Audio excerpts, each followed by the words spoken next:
This is a story I have come up with for the history of the so-called fifth spirit of the Frozen franchise. Long ago, many spirits inhabited the Arctic North. When humans first entered the region, some of those spirits were curious, others were standoffish, some were friendly, and a few were hostile. One winter's day, a family was seeking refuge in what would become known as the Enchanted Forest when one of the hostile spirits attacked them. A girl fought back to defend her family. She was hopelessly outmatched, but she kept back up no matter how many times the hostile spirit battered her down. Until four of the other spirits, the wind, the fire, the water, and the earth spirits, decided to help her. They drove off the hostile spirit, and then used their own magic to heal her. They had never done such a thing before, didn't really know what they were doing. As a result, they inadvertently fused almost more magical might than her human mind could handle, and she would have gone insane if her younger sister had not managed to calm her down. Once she had calmed down, the older sister began using her magic to create a shelter for her family, bringing up earthen berms, drawing the trees around them, starting a small fire. All the while, the younger sister kept assuring the rest of the family, "It's okay," she kept telling them. "She's still my sister. She's helping us." In the years that followed, the two sisters explored the Enchanted Forest, making friends with many of the spirits, and sharing what they had learned with the rest of their family. And as a result, the family came to think of the two sisters as the bridge between us and the magic of nature. The family also erected 4 pillars in honor of the spirits that had helped them, and this friendship had both strengthened and shaped the wind, fire, water, and earth spirits. When their mortal life ended, the two sisters joined to become the entity known as the Fifth Spirit.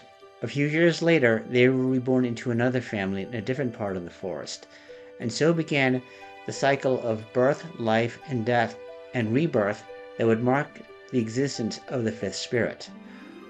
Always, the Fifth Spirit would be reborn as two sisters, one embodying the magic, one embodying the humanity. And the families into whom they were reborn would form the nation of loosely connected tribes that outsiders would call the Northuldra. The Northuldra had a strong emotional connection to the Enchanted Forest, but they traveled far and wide, having made friends with many of the magical spirits. The human kingdoms, however, would choose to be more problematic. Shortly after its founding, the Kingdom of Arendelle would try to take the Enchanted Forest by force.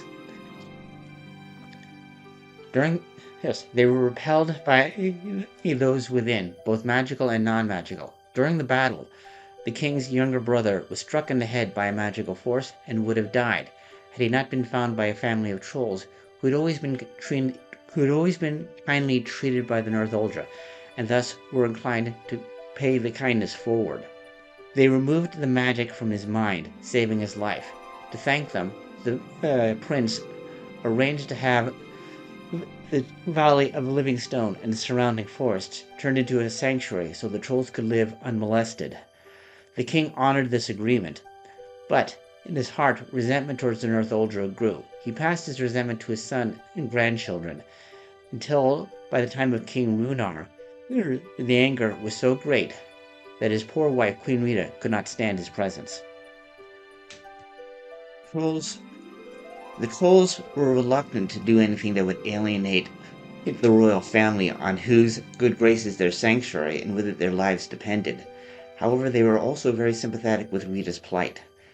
In an effort to help her, Grandpappy consulted the Northern Lights and saw in it a future in which her son, now a good and kind king with a loving wife and 2 adorable daughters, would come to the Valley of the Living Stone seeking the help of the trolls. But there was no trace of Rita herself in this future. In order to give her son the best chance at this future as she could, Rita asked the trolls to completely wipe her memories. Her last words were, "If Agnar ever asks, just tell him I was trying to get away from his father." The consequence of this is that Agnar spent less time with his cruel father and more time in the kind company of the servants Kai and Gerda and Lieutenant Matthias.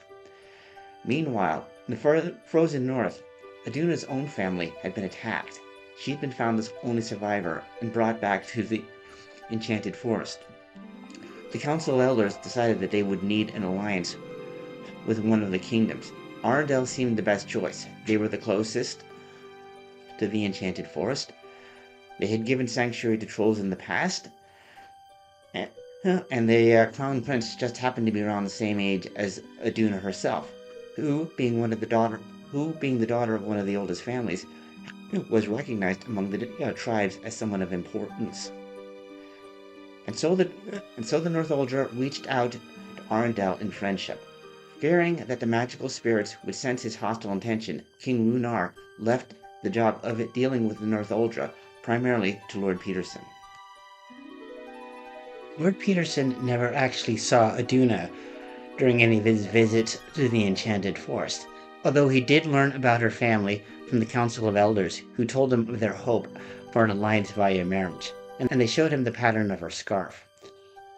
At this time, the Fifth Spirit was in an ethereal state, and they went to Arundel to take a look at Agnar. They liked what they saw. When he did come to the Enchanted Forest, the spirits conspired to do a little bit of matchmaking, steering a young reindeer towards him, hoping that he would pet the reindeer, thereby showing his kindness to Aduna, who was watching nearby unknown to him. Later on, during the festivities, the spirits flew past him, drawing him away from the group towards Aduna, intending for them to meet, hoping that they would take a liking to each other. But this was when King Runar's betrayal came to bear. Angered by what he had done, the spirits lashed out at the Arundelians, killing many and injuring Prince Agnar. Aduna found the injured prince, impulsively pulling him away from a falling ceiling. She then called to the wind spirit, asking for help to get the boy to whom she was starting to feel a stronger connection to safety. It was actually the Fifth Spirit who answered. The two sisters saw an opportunity to salvage the situation, so with a silent apology to Aduna for what they were about to ask of her, they scooped the two of them up, took them to a cart surrounded by angry Arundelians, placing them two inside, and then threw a blanket over Aduna, thereby assuring that she and Agnar would stay together. That spirit spoke with the other spirits of the forest, and they knew that, angry as they were, the long-term well-being of the forest depended on Arundel and the bridge that Agnar and Aduna would build between their two peoples. To prevent further violence, they created an impenetrable mist around the forest to prevent further violence, and then they went dormant until such time as the Fifth Spirit would call to them. Lord Peterson knew about King Runar's intended betrayal, and had tried to change his king's mind, but Runar instead had ordered him to remain silent, and the soldiers who had taken part in the initial attack had all been killed, leaving Peterson himself the only person in Arundel with the information necessary to realize who had really started the battle. When he saw Aduna, he recognized her by her scarf. He knew she had done nothing, that her people had done nothing. He had also guessed that she was the one who had saved Agnar's life, despite what had happened between their two peoples. He felt a strong obligation to protect her, to see to her well-being, to place her and Agnar together in hopes that they would build the bridge that her people had one day hoped for. Many times over the years that followed, he would second-guess this decision, but in the end, he always knew that this was the right choice, that Agnar and Aduna were meant to be together, for the benefit of both of their peoples. Over the years, the stress of both his responsibilities and the secrets that he was obliged to keep took their toll on Lord Peterson's health. He would die shortly after Elsa's birth. Before he died, however, he wrote a letter to his king and queen, explaining what he knew, what he suspected, and the reasons for the decisions that he had made. He put this letter in an envelope, along with plans for a statue that he'd always hoped would one day be unveiled.